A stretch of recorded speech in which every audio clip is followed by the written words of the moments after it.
بسم اللہ الرحمن الرحیم۔ شروع اللہ کا نام لے کر جو بڑا مہربان نہایت رحم والا ہے۔ اسلامک ہب کے معزز دوستوں، میں ہوں ماجد ملک اور آپ تمام دیکھنے اور سننے والوں کو السلام علیکم۔ دوستو، ویڈیو شروع کرنے سے پہلے آپ سے گزارش ہے کہ چینل کو سبسکرائب کرتے ہوئے ساتھ موجود گھنٹی کے بٹن کو بھی دبا دیں تاکہ ہر نئی آنے والی ویڈیو کی نوٹیفیکیشن باقاعدگی کے ساتھ آپ تک پہنچتی رہے۔ ناظرین گرامی، اسلامی سلسلے کے حوالے سے ایک نئے موضوع کے ساتھ ہم آپ کی خدمت میں حاضر ہیں۔ آج ہم جس موضوع پر گفتگو کا آغاز کرنے جا رہے ہیں وہ حضرت ہود علیہ السلام کی زندگی اور حالات و واقعات پر مشتمل ہے۔ پیارے دوستو، حضرت نوح علیہ السلام کا ایک بیٹا سام تھا۔ عرب اور اسرائیل ان کی طرف سے منسوب ہیں۔ سام کے پوتوں سے حضرت ہود علیہ السلام پیدا ہوئے۔ حضرت ہود علیہ السلام کی قوم کو قوم عاد یا قوم ارم بھی کہا جاتا ہے، کیونکہ حضرت عاد اور ارم حضرت ہود علیہ السلام کے اجداد تھے۔ قوم ہود احقاف نامی ایک بستی میں مکین تھی، اور یہ بستی عمان اور حضرت موت کے درمیان ریت کے ٹیلے والے علاقوں میں تھی۔ عربی میں احقاف ریت کے ٹیلوں کو کہتے ہیں۔ یہ لوگ زیادہ تر اونچے اور لمبے ستونوں میں رہتے تھے۔ اس قوم کے لوگوں کا قد انتہائی دراز تھا، یعنی یہ دیو ہیکل قوم تھی۔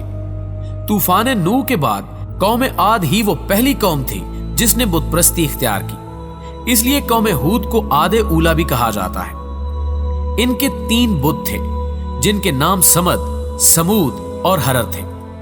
قوم عاد بت پرستی کی کبھی لعنت میں گرفتار ہو چکی تھی۔ ان میں برائیاں اپنے عروج پر تھیں۔ یہی وہ وقت تھا جب اللہ سبحانہ و تعالیٰ نے حضرت ہود علیہ السلام کو نبی مبعوث فرمایا۔ حضرت ہود علیہ السلام نے اپنی قوم کو دین حق کی جانب بلایا، مگر بے راہ روی اور بت پرستی کی لعنت میں گرفتار ان لوگوں نے حضرت ہود علیہ السلام کی باتوں پر توجہ نہ دی اور حضرت ہود علیہ السلام کو جھٹلایا اور کہنے لگے کہ کیا ہم اپنے آباء و اجداد کی پیروی چھوڑ دیں۔ ناظرین گرامی، حضرت نوح علیہ السلام نے اپنی قوم کے لوگوں کو اللہ کے غضبناک عذاب سے ڈرایا تو انہوں نے کہا کہ اگر تم سچے ہو تو اپنے اللہ کو کہو کہ وہ ہم پر عذاب نازل کرے۔ یہاں بتاتے چلیں کہ حضرت ہود علیہ السلام کی لمبی تڑنگی اور قوی جسم کی مالک اس قوم کو اللہ سبحانہ و تعالیٰ نے یہ خصوصیت عطا کی تھی کہ وہ کبھی بوڑھے نہیں ہوتے تھے، ہمیشہ جوان اور زور آور رہتے تھے۔ انہوں نے اپنے دور میں ایسے شاہکار تعمیر کیے جن کو دیکھ کر آج کے اس جدید دور کے کنسٹرکٹر بھی دنگ رہ جاتے ہیں۔ انہوں نے جدید طرز پر شہر بنائے۔ انہی خصوصیات کی بنا پر انہوں نے حضرت ہود علیہ السلام کو کھلے عام چیلنج کیا کہ اللہ سے کہو کہ وہ ہم پر عذاب نازل کرے۔ حضرت ہود علیہ السلام کی دعوت حق دینے کا انداز نہایت مشفقانہ تھا۔ آپ علیہ السلام اپنی قوم کے لوگوں کو راہ حق کی طرف پکارتے رہے۔ دن اور رات یوں ہی گزرتے گئے، مگر قوم عاد کے کانوں پر جوں تک نہ رینگی۔ وہ مسلسل اپنی ہٹ دھرمی پر قائم و دائم رہے اور بڑے وسوخ سے اپنے قائم کردہ بتوں کی پوجا میں مصروف عمل رہے۔ حضرت ہود علیہ السلام کی قوم نے نہ صرف آپ کو جھوٹا نبی تصور کیا بلکہ آخرت کے تصور کو بھی جھوٹا قرار دیا اور سزا اور جزا کے عقیدے کو بھی جھٹلا دیا۔ اب حضرت ہود علیہ السلام نے جب دیکھا کہ ان کی بھٹکی ہوئی قوم اللہ کی وحدانیت کی جانب مائل نہیں ہو رہی اور مسلسل اپنی ہٹ دھرمی کی بنا پر انکاری ہے، تو حضرت ہود علیہ السلام نے ان کے بتوں سے بیزاری کا سرعام اعلان کر دیا، جس کا قرآن پاک میں کچھ یوں تذکرہ کیا گیا ہے۔ عاد نے بھی پیغمبروں کو جھٹلایا جب ان سے ان کے بھائی ہود نے کہا، کیا تم ڈرتے نہیں؟ میں تو تمہارا امانت دار پیغمبر ہوں، سو اللہ سے ڈرو اور میرا کہا مانو، اور میں اس کام کا تم سے کچھ بدلہ نہیں مانگتا۔ میرا بدلہ تو اللہ رب العالمین کے ذمے ہے۔ بھلا تم جو ہر اونچی چیز پر نشان تعمیر کرتے ہو اور محل بناتے ہو، شاید تم ہمیشہ رہو گے، اور جب کسی کو پکڑتے ہو تو ظالمانہ پکڑتے ہو۔ سو اللہ سے ڈرو اور میری اطاعت کرو، اور جس نے تم کو ان چیزوں سے مدد دی اسے بول اس میں لوگ جن کو تم جانتے ہو، اس سے ڈرو۔ وہ اس نے تمہیں چارپائیوں اور بیٹوں سے مدد دی اور باغوں اور چشموں کے۔ مجھ کو تمہارے بارے میں بڑے سخت دن کے عذاب کا خوف ہے۔ وہ کہنے لگے، ہمیں خواہ نصیحت کرو یا نہ کرو ہمارے لیے یکساں ہے، یہ تو اگلوں ہی کے طریق ہیں اور ہم پر کوئی عذاب نہیں آئے گا۔ سو انہوں نے ہود کو جھٹلایا تو ہم نے ان کو ہلاک کر دیا، بے شک اس میں نشانی ہے اور اس میں اکثر ایمان لانے والے نہیں تھے، اور تمہارا پروردگار تو غالب اور مہربان ہے۔ ناظرین گرامی، جب حضرت ہود علیہ السلام اپنی قوم کی نافرمانی سے تنگ آ گئے تو اللہ کے حضور ان کے خلاف مدد کی درخواست کی۔ اب وقت مقرر آ چکا تھا۔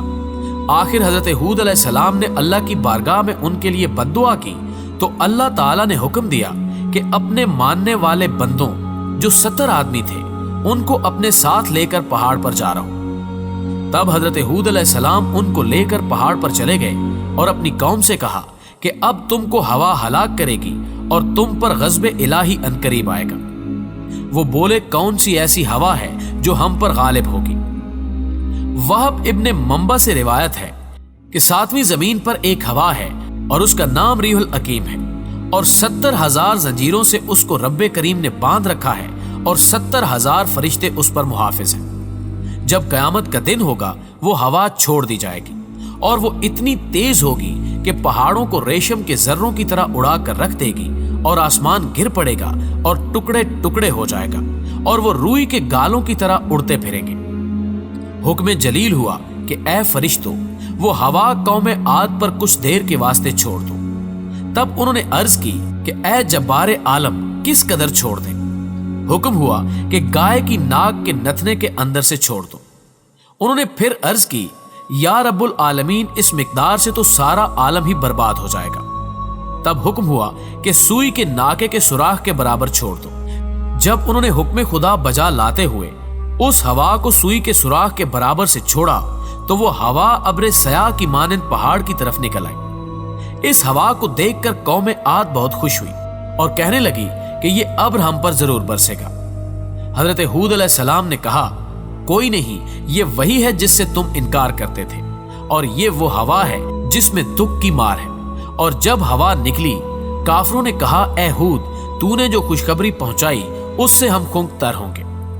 حضرت ہود علیہ السلام نے فرمایا، اے کافرو، ذرا صبر کرو، اللہ تعالیٰ کی طرف سے تم پر عذاب علیم پہنچتا ہے۔ معزز دوستو، اس خبر کو سن کر تقریباً 7 لاکھ مرد 3 پہاڑوں کے دامن میں جا کر کھڑے ہو گئے۔ یہ سب آپس میں ایک دوسرے کا ہاتھ پکڑ کر اپنے پاؤں کو گھٹنوں تک زمین میں گاڑ کر بیٹھ گئے اور اپنے چاہنے والوں کے گرد ایک خول تیار کر دیا، اور یہ کہنے لگے کہ 3 اطراف تو پہاڑ ہیں اور ایک جانب ہم سب ہیں۔ دیکھتے ہیں کہ کون سی ہوا ہمارے بیچ سے گزرتی ہے اور وہ ہم پر کس طرح سے زور کر سکتی ہے۔ جب متکبروں نے اپنی قوت کا غرور کیا تو اچانک ایک رعد کی آواز آئی اور ہوا اس قدر زور سے چلی کہ مکانات اور قلعے وغیرہ جتنے تھے سب کو جڑ سے اکھاڑ پھینکا اور تمام تعمیرات برباد ہو گئی۔ اس زوردار ہوا نے قوم عاد کے پرخچے اڑا ڈالے اور وہ تباہ و برباد ہو گئے۔ یہاں ایک اور روایت بھی آپ تک پہنچاتے چلے کہ جب ہر طرح کی کوشش کے باوجود قوم عاد نے حق بات کو ماننے سے انکار کر دیا تو اللہ تعالیٰ نے قوم عاد پر قحط مسلط کر دیا۔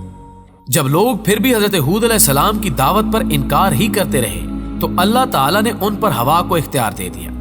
7 راتوں اور 8 دن تک مسلسل آندھی اور طوفان سے قوم عاد کے گھر بار، فصلیں اور ہر چیز تباہ ہو گئی اور لوگ ہوا کے ساتھ اڑ کر ادھر ادھر ٹکراتے رہے۔ جب اللہ تعالیٰ کا عذاب ختم ہوا تو نافرمان قوم عاد ہمیشہ ہمیشہ کے لیے اس دنیا سے مٹ چکی تھی۔ لوگوں کے جسم میدانوں میں یوں بکھرے پڑے تھے جیسے کھجور کے کٹے ہوئے تنے ہوں اور کوئی ان کو سنبھالنے والا باقی نہ بچا ہو۔ قوم عاد میں سے حضرت ہود علیہ السلام اور چند لوگ جو ایمان لائے تھے صرف وہی باقی بچے اور پاک پروردگار کے حکم سے ہجرت کر کے دوسری جگہ چلے گئے۔ معزز دوستو، کہا جاتا ہے کہ قوم عاد کو رب کریم نے بے شمار نعمتوں سے نوازا تھا، مگر انہوں نے اس کو اللہ تعالیٰ کی عطا سمجھنے کی بجائے یہ سمجھ لیا کہ یہ ان کی اپنی محنت ہے۔ ہمیں بھی اس بات کا خاص خیال رکھنا چاہیے کہ زندگی میں جو بھی اچھی چیز ملے اس کو خدا کی نعمت سمجھیں اور اس پر رب تعالیٰ کا شکر ادا کریں، اور اس خیال کو ذہن میں نہ آنے دیں کہ یہ میری محنت اور کوشش سے ملا ہے، بلکہ یہ سوچیں کہ یہ رب تعالیٰ کے فضل و کرم سے ملا ہے۔ قوم عاد کے پاس صحت، دولت اور دنیاوی علم سب کچھ تھا، مگر کمی تھی تو دین کے علم کی۔ ان کے آباء و اجداد نے دین کو بھلا دیا، جس وجہ سے شیطان نے ان کو آسانی سے غلط راہ پر ڈال دیا۔ ہمیں بھی ہر لمحے یہ جاننے کی کوشش کرنی چاہیے کہ ہمارا دین ہمیں کیا سکھاتا ہے تاکہ ہم شیطان کے بہکاوے میں نہ آ سکیں۔ قوم عاد کو جب حضرت ہود علیہ السلام نے دین کی طرف بلایا تو ان لوگوں نے حضرت ہود علیہ السلام کی کسی بھی دلیل پر غور نہیں کیا اور ایک ہی بات پر اڑے رہے۔ ہمیں قرآن پاک میں اللہ تعالیٰ نے بار بار غور و فکر کرنے کا حکم دیا ہے، لہٰذا ہمیں یہ بھی چاہیے کہ کسی بھی بات پر اڑ جانے کی بجائے اور کوئی بھی جواب دینے سے پہلے اچھی طرح غور کریں کہ کہیں ہم غلطی پر تو نہیں ہیں۔ قوم عاد پر جب عذاب آیا تو سلامت صرف وہ لوگ رہے جنہوں نے اپنی غلطی کو سمجھا اور مانا اور فوراً اپنے آپ کو درست کر لیا اور حضرت ہود علیہ السلام کے پیغام کو مانا اور مسلمان ہو گئے۔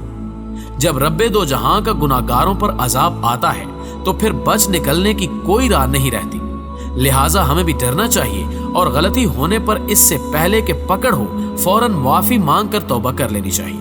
دوستوں، میں پوری امید ہے کہ ہماری آج کی یہ ویڈیو بھی آپ کو پسند آئی ہوگی۔ ویڈیو پسند آنے کی صورت میں اسے لائک کیجئے، دوستوں کے ساتھ فیس بک اور واٹس ایپ پر شیئر کرتے ہوئے ہماری حوصلہ افزائی بھی کیجئے اور کمنٹ باکس میں ہمیں اپنی قیمتی تجاویز سے ضرور آگاہ رکھیے گا۔ آج تک کی ویڈیو میں بس اتنا ہی، اگلی ویڈیو تک کے لیے اللہ نگہبان۔